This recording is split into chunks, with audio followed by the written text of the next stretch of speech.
Tafadhal.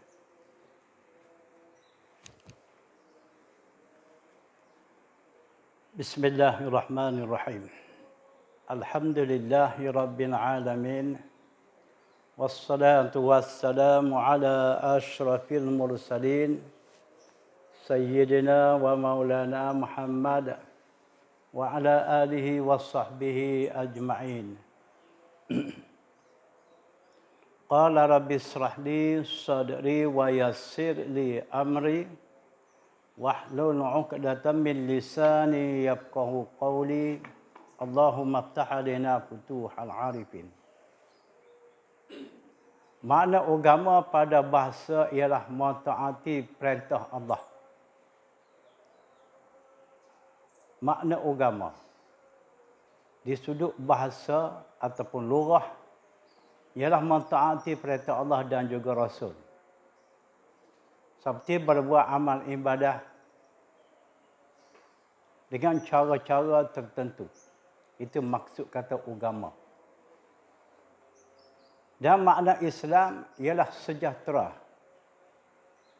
Kalau digabungkan agama Islam akan berbunyilah mentaati perintah Allah. Ialah kesejahteraan.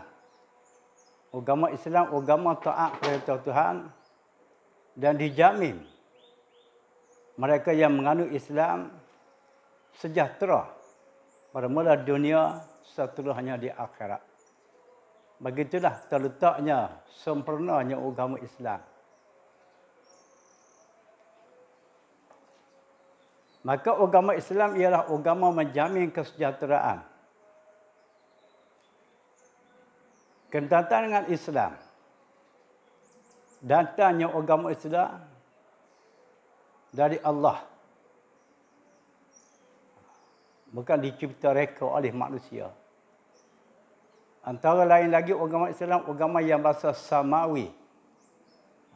Agama yang datang daripada Tuhan. Melalui Nabi Muhammad sallallahu alaihi wasallam yang dilantik sebagai rasul. Tuhan datangkan agama Islam melalui Nabi Muhammad. Mereka yang dilantikkan oleh Allah sebagai rasul yang akhir zaman. Kesudahan segala mursali, segala rasul-rasul alaihimussalatu wassalam. Dan agama yang disampaikan oleh Nabi Muhammad sallallahu alaihi wasallam sebagai millah atau syar'i atau syariat. Agama yang disampaikan oleh Nabi itu merupakan syariat, merupakan hukum syar'i, hukum ketetapan daripada Allah. Maka bagi agama Islam terhimpun padanya akidah, syariat dan akhlak. Sekurang-kurangnya di dalam Islam terhimpun padanya akidah. Akidah ni etika. Syariat, ikutan lahiriah. Dan juga akhlak. Akhlak ni perilaku. Betapa sempurnanya Islam. Sebuah agama yang ada mempunyai akidah. Ada syariat dan juga akhlak. Disebab itulah jauhnya beza. Kalau kita banding agama Islam dengan agama-agama yang lain dari Islam. Agama yang lain daripada Islam, keadaan akhlak tu masih hengok-pengok. Langsung tidak berakhlak. Walaupun dia beragama karenanya. Demikian juga syariat tidak sebegitu sempurna. Lebih-lebih lagi akidah. Jadi betul itu menjadi kewajipan kita. Terutama sekali mereka yang mengaku Muslim. Wajib ke atasnya memahami, mengambil tahu apa yang dimaksudkan akidah, syariat dan akhlak di dalam Islam. Mudah-mudahan ia dapat melaksanakan tuntutan agama dengan sempurna. Sebab agama itu terada padanya akidah, syariat dan juga akhlak.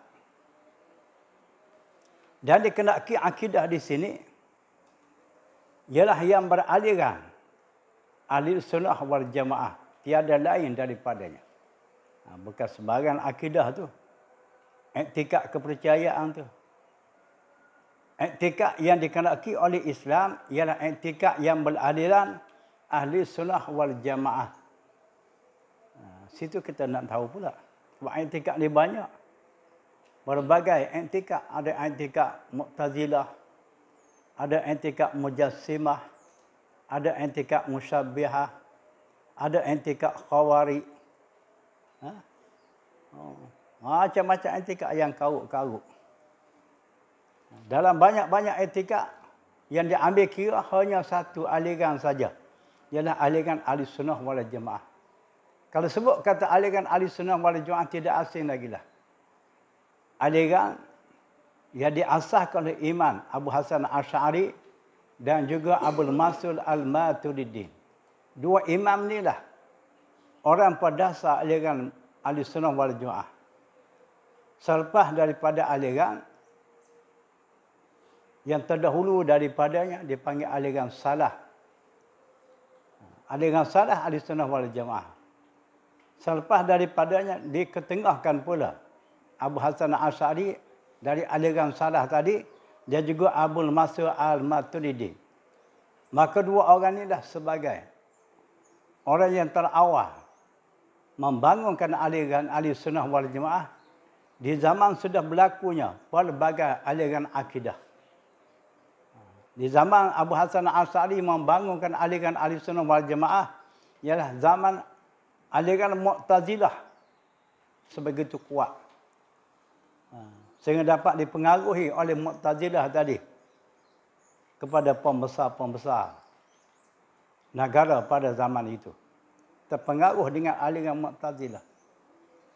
Maka di zaman itulah Abu Mansur Al-Maturiddi, Abu Hasan Asy'ari bangun menyusun kembali aliran ahli sunnah wal jamaah. Yang dijalani oleh orang-orang yang terdahulu daripadanya, iaitu orang di zaman salafus salih.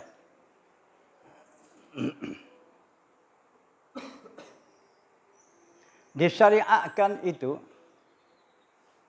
mengikut pendapat imam-imam mujtahid. Kita nak ikut syariat. Mengikut syariat dalam soal ibadat, soal munakahat, soal muamalat dan soal jinayah. Kena ikutlah apa yang disaring, apa yang dikemuka oleh imam-imam mujtahid. Imam mujtahid. Imam mujtahid ini adalah sebagai pelupur dalam bab syariat. Sebagai pendasar yang menjadi ikutan orang ramai. Jadi kalau orang ramai mengikut dasar yang diasaskan oleh imam tersebut, dipanggil mazhab.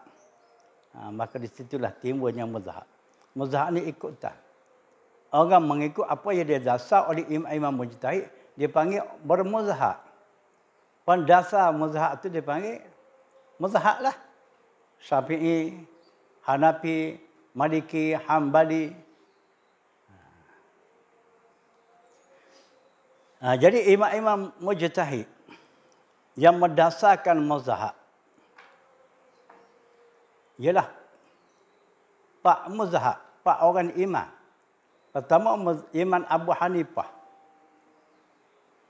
Pengikut mazhab Abu Hanifah dipanggil mazhab Hanafi. Selepas Abu Hanifah, Imam Malik bin Anas yang mendasarkan aliran mazhab Maliki. Selepas daripadanya Imam Syafi'i. Mendasar mazhabnya dipanggil mazhab Syafi'i. Demikianlah Imam Ahmad dipanggil mazhab Hambali. Jadi mazhab pak ni lah masih lagi digunakan pakai oleh orang sampai ke hari ini. Tidaklah kata dapat hidup mazhab tersebut di separuh masa saja. Bagaimana mazhab-mazhab selain daripada yang terdahulu daripadanya, antaranya hanya boleh dikatakan hidup separuh jalan saja. Satu perekat saja hidup. Di mutakhirnya sudah tidak ada dah mazhab Seperti mazhab Zahiri ke, mazhab Abu Sur ke, banyak lagi lah mazhab yang lain daripada mazhab Pak ni. Sebab apa? Boleh hidup separuh jalan saja. Sebab tidak ada kesinambungan. Tak ada tokoh-tokoh ulama dalam mazhab tu. Di kala itu, hayatnya tidak sebegitu panjang lah. Lain pada mazhab yang empat ni, Hanafi, Maliki, Syafi'i dan Hambali. Hidup sampai ke hari ni. Menjadi ikutan umat Islam sedunia. Sebab apa? Sebab ada orang yang menyambungkan perjalanan mazhab tu. Adanya tokoh-tokoh ulama dalam mazhab tu. Adanya kitab-kitab dalam mazhab tu. Mazhab Maliki, mazhab Hanafi, Syafi'i dan Hambali. Ada pun mazhab-mazhab yang lain daripadanya, bukan tidak wujudnya mazhab yang lain, wujud. Tapi hanya dapat hidup separuh jalan sebab tidak ada kesinambungan, tak ada ulama. Tak ada orang nak memperpanjangkan aliran mazhab tu. Mazhab ni kita ikut. Kaji selidik orang yang lebih arif dalam bab syariah Islam. Orang yang boleh membangunkan mazhab. Tokoh ulama yang sampai di peringkat mujtahid mutlak. Itulah sebagai pembangun pelupur mazhab. Ulama sampai di peringkat mujtahid mutlak, yang paling atas, yang paling tinggi di kalangan ahli mujtahid. Seperti Imam Abu Hanifah, mujtahid mutlak. Imam Malik, mujtahid mutlak. Imam Syafi'i, mujtahid mutlak. Imam Ahmad bin Hanbal, mujtahid mutlak. Mereka yang terkebawah sedikit daripada imam-imam mujtahid mutlak, tergunalah di kalangan imam-imam mujtahid mazhab. Imam-imam mujtahid mazhab. Imam mujtahid mazhab ni tergolong daripada kalangan murid-murid imam mujtahid mutlak. Mujtahid mutlak. Selepas daripada itu barulah dikatakan ulama di peringkat ahli tarjih. Ulama ahli tarjih. Selepas daripada mujtahid mazhab, di kalangan ahli tarjih. Orang ahli tarjih ni orang dapat merajih. Mengketengahkan pendapat ulama yang terdahulu daripadanya, pendapat siapa yang kuat, yang lemah. Dapat menilaikan kedudukan taraf ijtihad ulama-ulama yang terdahulu. Orang di peringkat itu dipanggil ulama di peringkat ahli tarjih. Ahli tarjih. Selepas daripada ahli tarjih, maka lahirlah ulama muqallid. Ulama bertaraf muqallid ni dia tak mampu dah nak merajih masalah. Hanya semata-mata dia mengikut atas pendapat orang yang terdahulu daripadanya. Dari kalangan ulama muqallid ni pula dia ada dua golongan. Ada peringkat ulama muqallid yang mampu mengketengahkan pendapat ulama-ulama yang terdahulu. Bagaimana Syekh Ibn Hajar Al-Haytami, Syekh Ramli, ini ulama muqallid yang mampu. Bertolak daripada mampu itulah dia boleh mengarang kitab dalam bab ilmu fiqh. Sebegitu besar kitabnya. Seperti Ibn Hajar Al-Haytami, kitab Tuhfah, setebal 10 jilid. Syekh Ramli, kitab Nihayah, setebal 8 jilid. Mengketengahkan ilmu fiqh. Mensyarahkan kitab karangan ulama yang terdahulu daripadanya, seperti kitab Imam Nawawi, daripada kitab Manhaj Talibin. Adapun ulama taklid, satu lagi itu dipanggil taklid yang tidak mampu. Nak mengketengahkan pendapat ulama-ulama yang terdahulu daripadanya. Bukan makna taklid ini semua mampu. Ada taklid yang tak mampu. Ada taklid yang mampu. Begitulah keadaan tahap. Grade mata tangga tokoh-tokoh ulama di dalam bab syariah Islam. Dalam bab syariah Islam. Bukan sebarang. Ini kadang-kadang di mana-kala dia faham hadis lebih kurang gitu gini, dia nak ijtihad hadis itu dengan sendiri. Dia nak istinbatkan hadis itu. Lepas tu dia mengkebelakangkan pendapat ulama yang lebih awal daripada dia. Soal kitanya, adakah dia termampu? Adakah dia termampu? Boleh mengijtihadkan kehendak hadis itu. Maksud hadis itu sehingga dapat mengeluarkan hukum. Dapat membuat kesimpulan hukum daripadanya. Ada kata, orang dulu lebih arif lagi. Lebih alim lagi. Lebih bahrul fahamah. Lautan faham. Hal keadaan masih lagi terikat. Di bawah dasar muzahab. Terdapat ulama-ulama yang unggul terlebih dahulu daripadanya. Seperti kita kata ulama mujtahid. Ulama taklid tadi. Masih lagi terikat dengan ulama yang lebih awal seperti ulama ahli tarjih, ulama mazhab. Selepas daripada imam mujtahid mutlak. Kesimpulannya, kita orang awam ni kok mana sekalipun terikat dengan mazhab. Kalau bahasa jenis tak terikat dengan mazhab ni payah sikitlah. Payah. Yang kadang-kadang dia ambil faham makna kata mazhab tu, dia ambil mana yang mudah. Bagi dia yang payah tu dia ketepikan. Dia pilih-pilih. Sebab dia kata mazhab ni betul belaka. Memang kita akui betul belaka. Hanafi betul, Maliki betul, Syafi'i betul, Hambali betul.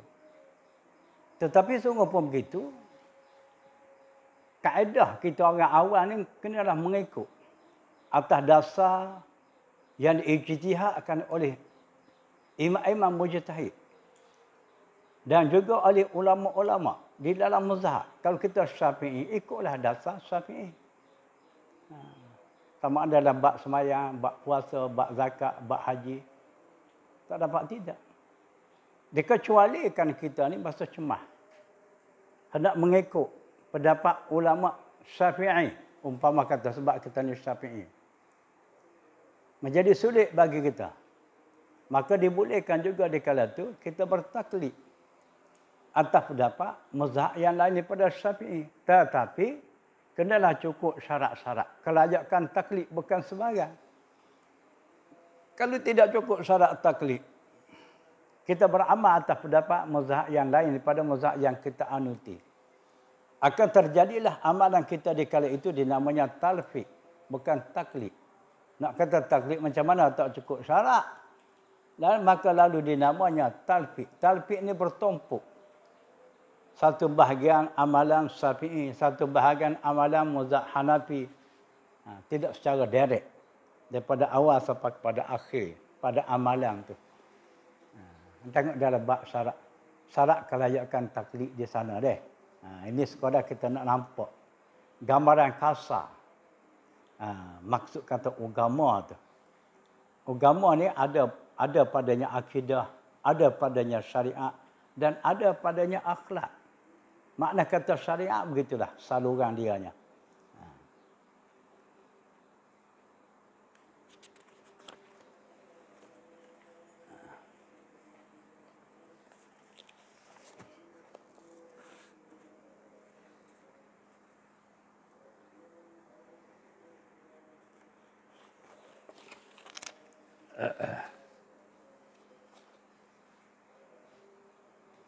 Dasar syariat Islam mengikut mazhab Syafi'i ada 4 perkara sebagai dasar, sebagai asas bagi mazhab Syafi'i. Pertama Al-Quran, yang kedua Al-Hadis, ketiga ijma', keempat qiyas.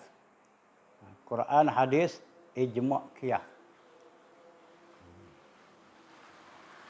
Ini huk aliran salafi ni, dia tak ada ijma' qiyas, dia Quran, hadis saja. Jadi kita ada ijma' qiyas selepas daripada Quran, hadis. Dia tak ada ijma' qiyas, daripada tak ada qiyas tu lah. Banyak dibida'ah olehnya. Buat tu bida'ah, buat ni bida'ah. Buat maulud Nabi, bida'ah. Sebab tidak wujud maulud tu di zaman Nabi. Bagi kita, kita amalkan maulud. Walaupun tidak wujud di zaman Nabi. Kenapa? Kerana kita qiyas. Kita ikut amalan qiyas. Antara contoh amalan qiyas, Nabi SAW Sebaik saja dia tahu orang-orang Yahudi di Madinah pada tanggal 10 Muharram dia puasa. Nabi pun bertanya orang Yahudi tadi, mengapa kamu puasa pada hari semacam ini? Hari 10 Muharram. Kata Yahudi, kami berpuasa pada hari ini kerana kami bersyukur kepada Tuhan. Kerana Tuhan menyelamatkan Nabi Musa daripada ancaman Firaun. Dia bersyukur. Lalu Nabi kata, aku lebih utama bersyukur daripada kamu kalau macam tu. Jadi Nabi bersyukur. Nabi puasa 10 Muharram kerana bersyukur atas keselamatan Nabi Musa AS. Jadi kita qiyas daripada situlah. Kita buat maulud ni sebagai tanda kita bersyukur kepada Tuhan.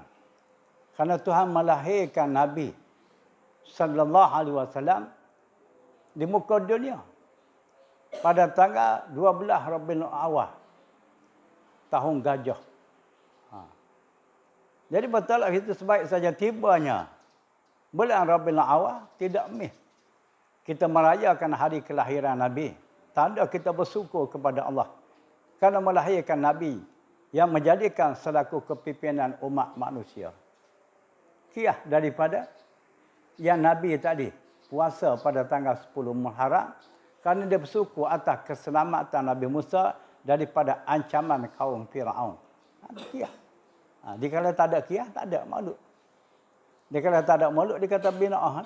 Sebab tidak wujud amalan itu di zaman Nabi. Jadi bagi kita tak nafi. Buat maulud ni adalah bid'ah. Tetapi tidak termasuk dalam kategori bid'ah yang dalalah, yang sesat. Hanya bid'ah yang hasanah. Bagaimana Imam sampai Imam bahagikan. Maksud bid'ah terbagi dua. Ada yang hasanah. Ada yang baik. Ada yang buruk. Jadi buat maulud ni termasuk dalam bahagian bid'ah yang baik. Yang hasanah. Bid'ah tetap bid'ah. Tetapi tidaklah jahat. Tidaklah tak baik. Sebab apa dia kata bid'ah? Sebab tidak dilakukan oleh Nabi dan juga para sahabat. Tapi ada sebab kita tu qiyas. Banyak lagi lah. Kalau nak bahas dalam bab tu dah. Al-Quran tu pula menjadi sumber utama dalam mazhab kita Syafi'i. Al-Quran ialah wahyu Allah Ta'ala. Quran ni wahyu Tuhan kepada Nabi Muhammad sallallahu alaihi wasallam. Halnya Al-Quran itu tak dapat menandingi oleh sesiapa pun. Walau satu surah sekalipun. Walaupun satu surah yang pendek sekalipun, manusia tidak mampu nak tanding dengan surah-surah Al-Quran. Ini menunjukkan bahawa Al-Quran itu suatu mukjizat Allah Ta'ala. Ia dianugerahnya oleh Tuhan kepada Nabi sallallahu alaihi wasallam. Bagaimana Tuhan sendiri tegas dalam Al-Quran? Wa in kuntum fi raibin mimma nazzalna ala abdina fa'tu bi suratin min mislihi. Dan jika ada kamu, Tuhan kata, jika ada kamu itu syak terhadap Quran yang kami turunkan ke atas hamba kami Nabi Muhammad sallallahu alaihi wasallam. Tuhan cabar, Tuhan kata maka datanglah olehmu akan satu surah yang seumpamanya. Tak mampu. Tak mampu. Ini menunjukkan Al-Quran ini wahyu Allah. Kitabullah. Bukan direka cipta oleh Nabi Muhammad.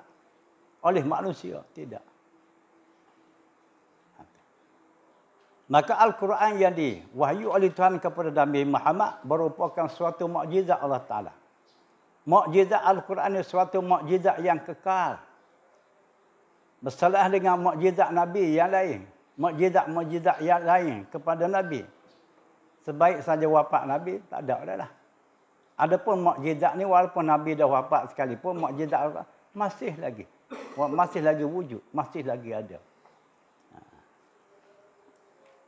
Ayat Al-Quran itu pula terbagi kepada beberapa bahagian. Ayat Al-Quran itu bermacam-macam bahagian. Ada sebahagian Al-Quran pada sudut surahnya dipanggil ayat yang bahasa Makkiyah. Surah yang bahasa Makkiyah. Makna surah Makkiyah ni surah yang diturun oleh Tuhan kepada Nabi di Mekah. Diturun di Mekah sebelum berhijrah Nabi ke Madinah. Surah-surah yang diturun di masa tu, masa Nabi ada di Mekah tu, masyhur dipanggil surah yang bahasa Makkiyah. Dikala Nabi hijrah ke Madinah, diturun pula surah. Maka masyhur dipanggil surah yang diwayu oleh Tuhan semasa Nabi berada di Madinah, dipanggil surah yang bahasa Madaniyah. Bahasa Madaniyah.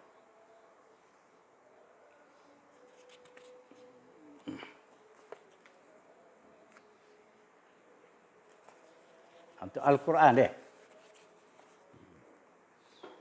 Di segi ayat Al-Quran pula, berbagai-bagai panggilan. Ada di antara ayat Quran tu, dipanggil ayat nasakh.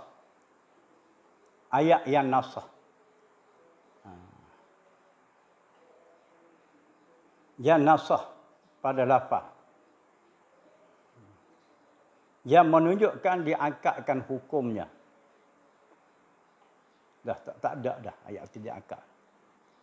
Dan juga ayat mansuh, ayat yang lampau menunjuk atas hukum yang sudah dibatalkan. Hak tadi hak ayat ada ayat diangkat dah. Hak ni hak dimansuh ke di segi baca tu bolehlah. Tetapi di segi hukumnya tidak wujud lagi lah. Keadaannya ayat tersebut tidak menjadi dalil. Itu ayat yang nasakh. Bersalahan yang dimasukh tu lain pula. Hak tu bagi orang ngaji tafsir tu dia kena tahulah ayat begitulah. Selain daripada ayat nasakh, ayat mansukh, kenalah diambil tahu olehnya, dipanggil ayat muhkam. Ayat muhkamat. Ayat Al-Quran tu secara jelasnya berupa hukum. Jadi kalau dibaca boleh faham mudah. Ayat berbentuk hukum. Itu di antara ayat Quran. Selain pada ayat muhkamat itu dipanggil ayat mutasyabihah. Itu ayat Al-Quran yang memberi kesambaran pada maknanya. Maka dari ayat mutasyabihah tadi perlulah agar dipahami dengan tepatnya sekali, kenalah ditakwil. Dua pendapat ulama terhadap ayat mutasyabihah. Satu pendapat tidak ditakwil, hanya diserah kepada Tuhan semata-mata.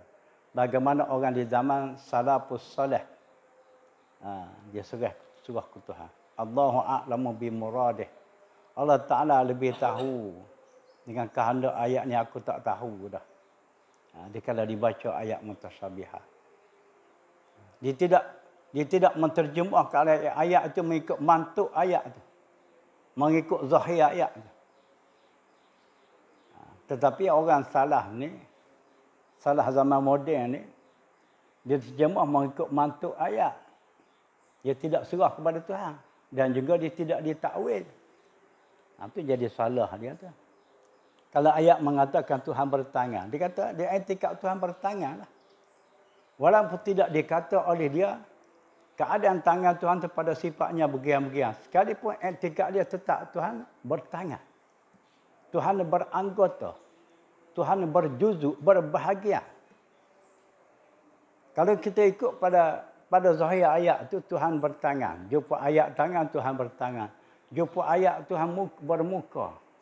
Kullu man 'alaiha fan wa yabqa wajhu rabbika dzul jalali wal ikram. Setiap mereka itu semua binasa. Hanya yang kekal tidak binasanya muka Tuhan engkau, wajah.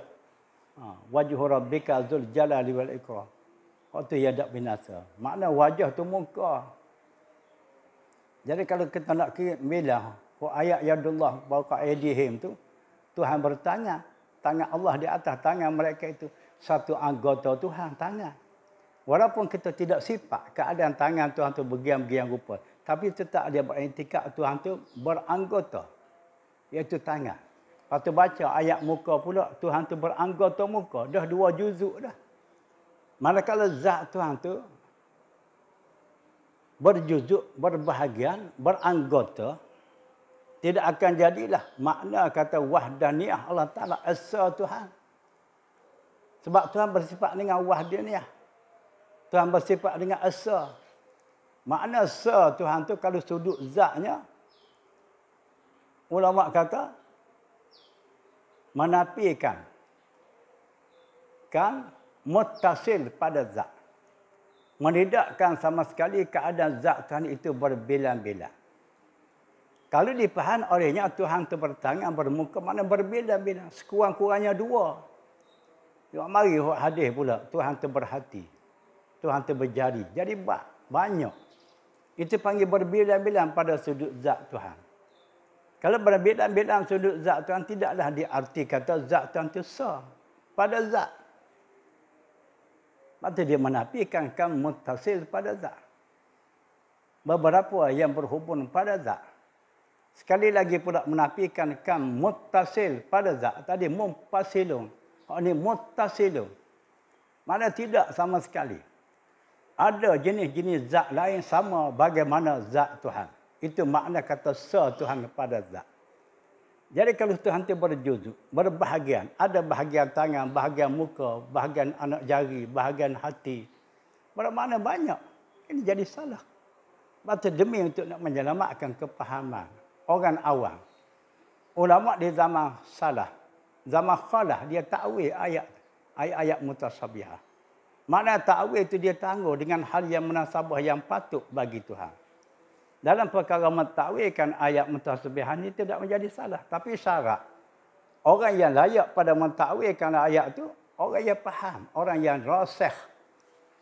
Orang yang rasikh, yang mahir. Orang yang tahu selak belak hukum hakam. Ilmu alat pun dia tahu, ilmu tafsir dia tahu, ilmu hadis.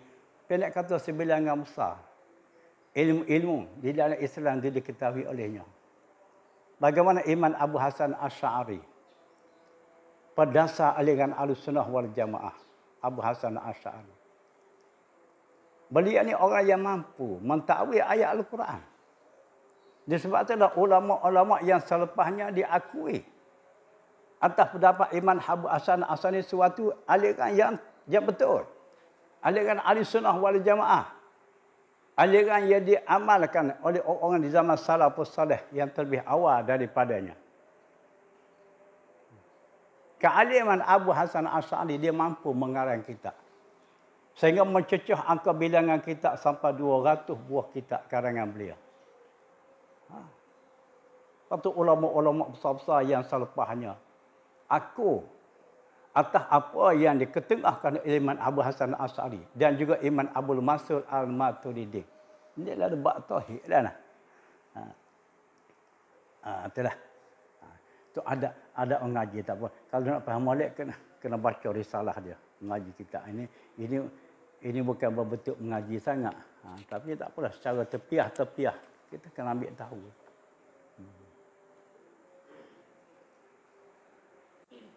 Di segi akhlak pula. Bab agama kita ni. Akidah, syariat dan juga akhlak. Akhlak. Di segi akhlak pula. Yang mengikut apa yang disaran oleh tokoh-tokoh kerohanian Islam. Seperti Imam Al-Ghazali, Imam Al-Qushairi, Imam As-Sazali, Imam Sazali, Imam Ibn Atta'illah dan lain lagi. Jadi akhlak yang kita ikutnya, akhlak yang didasar oleh tokoh-tokoh ahli sufi ni lah. Bukan sebarang. Bukan sebarang.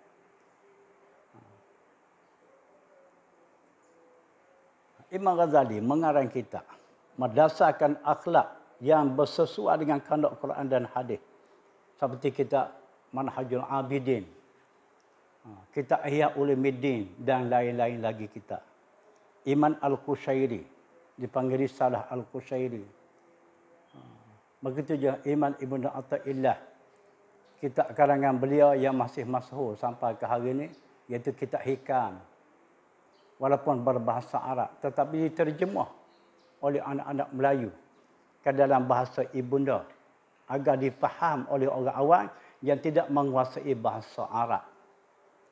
Itu kitab tasawuf yang muktabar, yang diakui, yang menjadi ikutan orang yang mengakukan Muslim. Ini kalau setakat mengaku Muslim. Kitab tasawuf, dia tak pakai kitab karangan demo ni. Dia pakai tasawuf yang dikarang oleh orang yang kita tak tahu. usul galu, asah daripada mana. Tasawuf yang terjauh. Lepas tu dia mendabik kata ni aliran tarekat. Bukan tidak wujud. Di dalam tasawuf Islam tu tarekat. Tarekat ni satu-satu. Satu-satu akademik yang ditubuh oleh tokoh-tokoh sufi. Tetapi tarekat yang hak, tarekat yang benar. Tarekat yang tidak menyimpang. Berasas kepada Al-Quran dan As-Sunnah. Dan juga pendapat-pendapat ulama yang muktabar. Hak tu boleh. Hak kita cabarnya sepatut dihilangkan, dihapuskan. Hak karut wal marut. Hak yang kecundang. Hak yang boleh membawa kepada zindik. Makna orang sufi zindik ni, dia mementingkan hakikat. Dia abaikan tentang syariat. Orang begitu dah jadi zindik. Zindik ni kafir zindik. Imam Ghazali kata lebih afdal lagi. Kita potong leher kafir zindik. Walaupun satu orang. Daripada kita potong leher musuh 100 orang. Afdal kafir zindik seorang lagi. Daripada 100 orang. Sebab apa? Sebab bahaya kafir zindik. Bahaya kafir zindik seolah-olah musuh dalam selimut. Dia boleh bergerak atas nama Islam, dia nak menyesatkan orang. Tak ada? Dia memodelkan atas perjalanan tasawuf. Atas perjalanan tarekat. Tetapi perjalanan yang dibawa itu adalah menyimpang. Menyimpang. Di segi tasawufnya menyimpang. Di segi akhlak menyimpang. Di segi syariat kadang-kadang pun menyasar dan kelain. Lebih-lebih lagi di segi akidah. Sebab apa? Sebab dia tidak ambil berat dalam saat itu. Hanya dia mempenting dalam masalah hakikat semata-mata. Sebab itulah. Dalam perkara ni penting kena mengaji balik. Kalau setakat ikut kuliah gini, gitu je lah. Tepiah-tepiah gambaran kasar tu. Kalau otak tu cair, dia boleh nampak. Kalau otak tu beku sikit, tak nampak lah. Itu dia kena ngaji balik.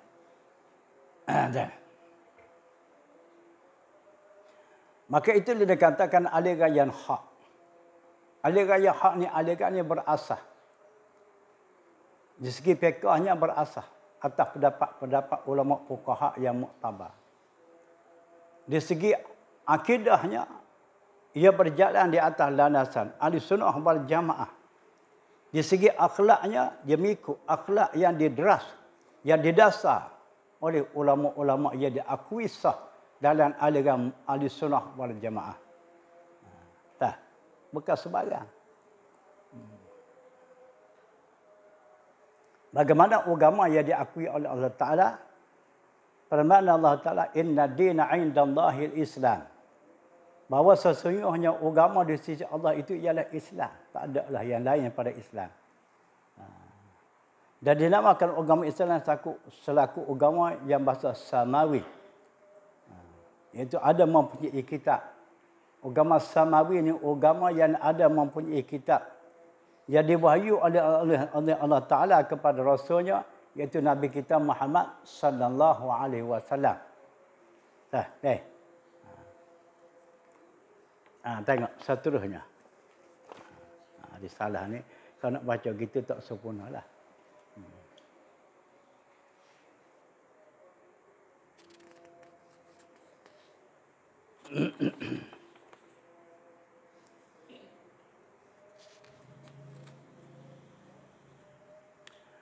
Bahagian yang kedua, sebagai asas muzakkirah safiyyah itu Al-Quran pertama, yang kedua Al-Hadis. Hadis. Sebelum ijma' qiyas lagi tu. Dikenaki pada kata hadis itulah sabda Nabi. Apa yang Nabi sabda itu dikatakan hadis. Ataupun perbuatan Nabi. Apa yang Nabi buat, yang Nabi laku, yang Nabi kerja, itu dikatakan hadis. Sebab tu nama hadis yang bermacam-macam. Hadis qauliyah, takririyah, ni macam-macam lah. Itu kalau ngaji mustalah. Atau diam Nabi. Daripada perkataan. Nabi tak ada kata kau. Larang pun tidak, suruh pun tidak. Nabi buat natural diam. Itu pun hadis juga. Hadis juga. Sedangkan Nabi tahu benda tu. Tapi Nabi tak larang, Nabi tak suruh, Nabi diam. Hadis juga. Kesimpulan tu. Makna hadis ni hal yang dilakukan oleh Nabi, yang terbit daripada Nabi. Apa sabda Nabi, apa Nabi buat. Nabi tahu sesuatu, Nabi tak larang, Nabi tak suruh. Itu pun termasuk dalam kategori hadis. Dan bahagian hadis itu pula. Dari hadis tersebut tidak ada bahagian-bahagian tertentu. Bahagian hadis ini bermacam-macam. Secara kasarnya dipanggil hadis sahih. Hadis sahih ini tak sepatut dipertikaikan. Sebab dia itu sahih. Dia itu memang hadis dah. Selepas daripada hadis sahih itu dipanggil juga hadis li zatihi. Di sudut zat hadis itu dipanggil elok. Hadis hasan li zatihi, elok. Gerik dia tu masih lagi baik. Kedudukan diri hadis tu. Hadis kita panggil hadis hasan li zatihi. Selepas daripadanya juga dipanggil hadis hasan li ghairihi. Jadi baik hadis itu kerana ada sokongan oleh hadis-hadis yang lain. Itu sebab dinamakan hasan li ghairihi. Selepas daripada hadis sahih, hadis hasan li zatihi, hadis hasan li ghairihi, pula dipanggil hadis dhaif pun, hadis lemah. Hadis lemah. Dapat dah. Secara kasar. Yang kelima dipanggil hadis maudhu'. Maka kelima-lima hadis ni, hadis maudhu' ni hakikatnya bukan hadis. Sekadar nama saja hadis, pada sungguhnya tidak hadis. Adapun 4 hadis lagi, hadis sahih, hadis hasan li zatihi, hadis hasan li ghairihi dan hadis dhaif adalah hadis. Hadis. Maka dari 4 hadis ni, hadis yang layak menjadi penegak hukum, haram halal sah batal, ialah hadis sahih, hadis hasan li zatihi dan hadis hasan li ghairihi sahaja. Adapun hadis dhaif walaupun dia kategori selaku hadis sekalipun tidak layak. Mengikut mazhab kita Syafi'i, tidak layak dijadikan penegak hukum dengannya. Untuk kita beramal dalam bab tarhib dan taghrib dibolehkan. Dalam perkara fadailul a'mal. Dalam perkara kita nak cari kelebihan, beramal dengan hadis itu, di sisi mazhab kita Syafi'i tidak menjadi kesalahan. Walaupun dikategori selaku hadis dhaif sekalipun. Ini mazhab Syafi'i. Kalau mazhab yang lain tu, seperti mazhab Hambali, mazhab Imam Ahmad bin Hanbal masih lagi diboleh. Selagi tidak bersangkutan dhaif lah.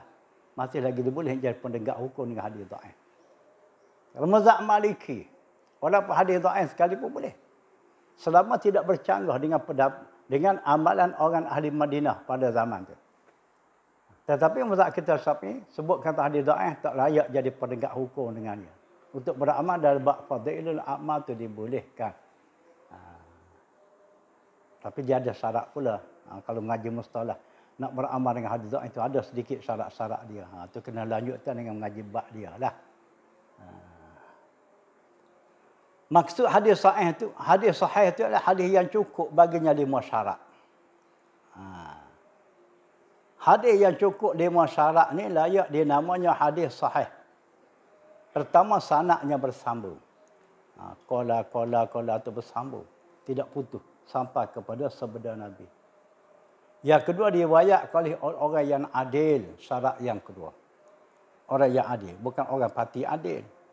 Orang yang berakhlak tu bagus. Orang yang adil, perilakunya. Ulama dulu dihalusi. Nak mengeluarkan satu hukum dari hadis, dari Al-Quran dihalusi. Nak keluarkan hukum daripada Al-Quran, nak menafsirkan Al-Quran. Dinilai dengan pelbagai ilmu. Setidak-tidak dengan 15 ilmu menilaikan Al-Quran. Baru layak menjadi ahli tafsir Al-Quran. Begitu juga nak mengkategorikan hadis itu sahih. Dia nilai orang yang meriwayat hadis ni cukup syarat atau tidak.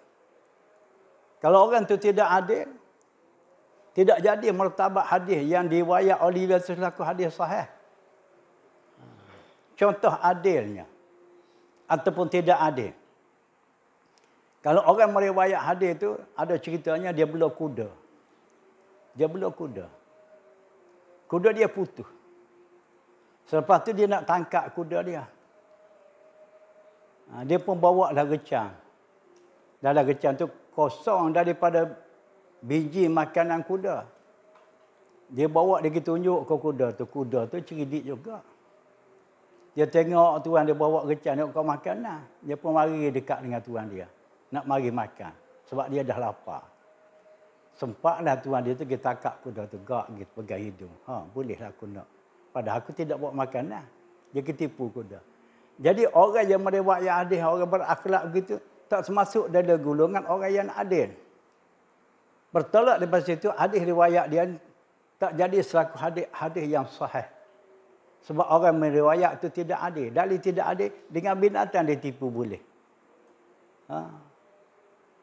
Dia boleh tipu. Kalau ditipu, takut hadis dia kata tadi betul hadis ataupun tidak betul. Itu diambil kira oleh ulama dulu. Antara lain lagi, ciri-ciri tidak adil orang meriwayat hadis, maka gerik hadis yang disampaikan oleh dia tak termasuk dalam kumpulan hadis sahih. Dia ni suka buat benda-benda salah. Benda-benda tidak berakhlak, tidak berwawasan. Kita kata kalau orang berilmu Islam ni kena jaga maruah diri. Jaga maruah diri. Ni dia kategori ulama, orang meriwayat hadis tak jaga maruah diri. Seperti dia tak tutup kepala ke. Orang ngaji agama ni kena tutup kepala. Orang kampung awam tu biasa bagi dia, kita kena luar biasa. Dia tak tutup kepala. Pun tidak adil dah. Tak adil. Dia kalau dia sifat dia tidak adil, tidak layak. Hadis yang disampaikan oleh dia itu selaku hadis yang sahih. Orang dulu berakhlak disuka makan tepi jalan, tempat lalu lalang orang ramai, tidak jaga, tak pelihara maruah diri. Itu pun tidak adil juga. Ulama dulu, orang sekarang biasalah tu. Ceramah sedap, ustaz. Lepas kepala, koleng-koleng kepala. Kepala baru cukup bersinar. Dia suruh dia payah cahaya mata mentari, orang dek belakang nak pasang tengok keluar cahaya daripada kepala dia. Hal begitu boleh mencabarkan maruah diri. Kalau dia meriwayat hadis tak termasuk hadis riwayat oleh dia selaku hadis yang sahih. Sebab akhlak dia tu tak comel, tidak mencerminkan syiar Islam kepada masyarakat umum. Dalam perkara tu dah. Sekarang ni dia bertikam benda tu. Dia kata tu pakai kopiah tu sunat ialah. Betul lah. Siapa dia kata wajib. Tapi boleh mencabarkan kewibawaan diri seseorang. Saksiah seseorang tu. Jadi kalau saksiah seseorang tu sudah tercabar, jadi grade hadis yang disampaikan oleh dia tu dah turun daripada sahih turun ke bawah. Daripada sahih jadi tidak sahih. Tak. Orang dulu nak ambil kira hadis sahih tu. Dia ambil kira siapa itu, dari segi sanadnya bersambung, dari segi yang meriwayat hadis itu adalah orang yang adil. Dan orang yang meriwayat hadis itu orang yang masih kuat ingatan. Kalau orang meriwayat hadis ingatan tak kuat, separuhnya nyanyak ada atau banyak lupa, tak naik taraf gerik hadis yang disampaikan dia itu hadis sahih. Tidak menyalihi akan yang lebih kuat daripada banyaklah. Ini cerita-cerita begini terwujud dalam lipatan mustalah hadis. Jadi bagi kita yang mengaji, kena ambil tahu juga benda-benda begitu. Kena ngaji secara sepintas selalu tentang mustalah hadis. Walaupun kita mengaji hadis, tidak hadis berbentuk sunan sitah, hadis qada bulughul maram, ataupun rekah-rekah gitu, hadis 40 Imam Nawawi, pun kena ambil tahu juga. Eduk ambil tahu. Ini selaku ilmu alat bagi hadis. Ilmu alat. Bagi hadis itu dia ada ilmu alat, bagi dia panggil ilmu mustalah. Bagi baca Quran ada ilmu alat, bagi dia ilmu tajwid. Bagi tak menguasai bahasa Arab, ilmu alat baginya selain pada lughah, nahwu dan sarah. Itu penting. Ilmu ni ilmu penting. Ilmu nahwu, ilmu sarah, ilmu lughah, ilmu mustalah hadis, ilmu tajwid. Kalau panjang hayat lagi mengaji. Belajarlah selakah lagi ilmu usul fiqh. Ilmu usul fiqh. Biarlah tidak dalam-dalam pun sekadar ala-ala qadar usul fiqh. Nampaklah gambaran kasar. Kalau panjang hayat lain, mengaji lagi lah. Kalau ada guru boleh mengajar ilmu mantik ke, ilmu ma'ani ke, ilmu bayan ke, macam-macam ilmu alat. Puluhan ilmu alat. Menjadi medan rebutan bagi orang minat mengaji Islam. Tapi kita hari ni kalau setakat mari pondok, duduk setahun tengah nak balik, tak payah terjun dalam ilmu alat, tak ke mana. Selesai bab fardu ain sudahlah. Fardu ain tauhid, fardu ain fiqh, fardu ain tasawuf, selesai fardu ain. Kadang kalau kita tidak lansaikan semasa hidup ilmu-ilmu fardu ain, kita tidak belajar, maka mati kita di kala itu dikata mati fasik. Hatta dia belajar dah. Tapi pelajaran yang dia belajar olehnya bukan termasuk dalam bahagian ilmu fardu ain. Hanya termasuk ilmu fardu kifayah. Pun masih lagi dikira mati fasik. Sebagai contoh. Nahwu dia mengaji. Takmih mengaji nahwu. Tajwid dia mengaji. Kita kata dah. Macam-macam ilmu alat. Tetapi ilmu fardu ain diabaikan. Tak kelilah dia mati oleh Tuhan di masa itu. Walaupun masa dia belajar kata, masih lagi dikira mati fasik. Karena ilmu lebih utama dia tidak tumpu. Tidak tumpu. Sebab itulah hari ini. Kalau setakat nak mengaji 2-3 tahun, mengaji fardu ain saudara. Fardu ain tauhid, belajar sifat 20 biar betul-betul faham takrif sifat Tuhan. Dalil akal, dalil nakal, campur tolak gitu gini. Lepas tu masuk dalam bab sam'iyah pula. Mengenal Rasul, mengenal kitab, mengenal hari kiamat, dalam bab-bab akidah. Lesah untuk belajar bab fiqh, dalam bab taharah, dalam bab sembahyang, dalam bab puasa, dalam bab zakat, dalam bab haji. Habis dah tu masuk tasawuf pula. Kesimpulannya 3 ilmu wajib dia belajar selari. Jangan pilih bulu. Saya minat tauhid, tak nak mengaji fiqh dengan tauhid. Tak boleh buat gitu. Ini bukan makanan. Makanan saya minat apa? Saya minat sayur keladi. Tak makan lain. Duk tumpu ke sayur keladi itulah. Tak apalah makanan. Ini bukan makanan. Ini kewajipan. Kewajipan kita Islam. Wajib kita kena tahu. Hukum-hukum yang ditaklif secara ainiah. Yang ditetap oleh syarak secara peribadi seseorang. Kena dipahami, dipelajari, diikuti, dilalui. Kalau orang buka kelas mengajar fardu ain, kalau kita tu hayat tu pendek, makna tak nak mengaji lanjut, kena ikut. Jangan dikecuali. Kalau hayat kita tu panjang lain lah, makna hayat panjang tu nak mengaji lama. Bukan 2-3 tahun. Siapa kau boleh? Itu tak apalah, tak ada nak. Tapi serupa begitu rugilah. Tanya orang mengajar kita tak ikut sekaki. Nak ngaji lama main tak ikut pun. Supaya mengaji-ngaji sebentar juga. Begitulah. Syarotih tazkirah.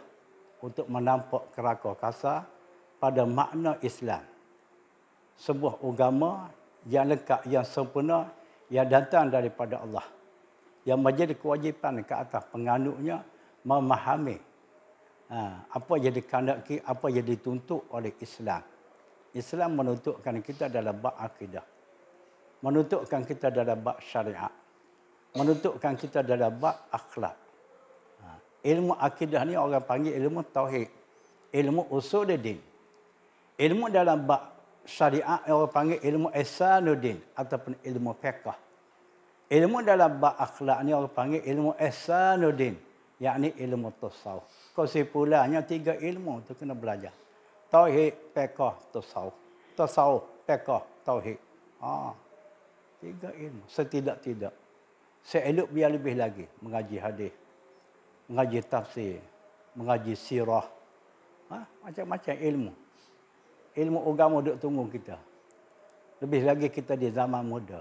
Zaman muda ni zaman peluang keemasan. Untuk kita dapat mengutikkan ilmu-ilmu agama.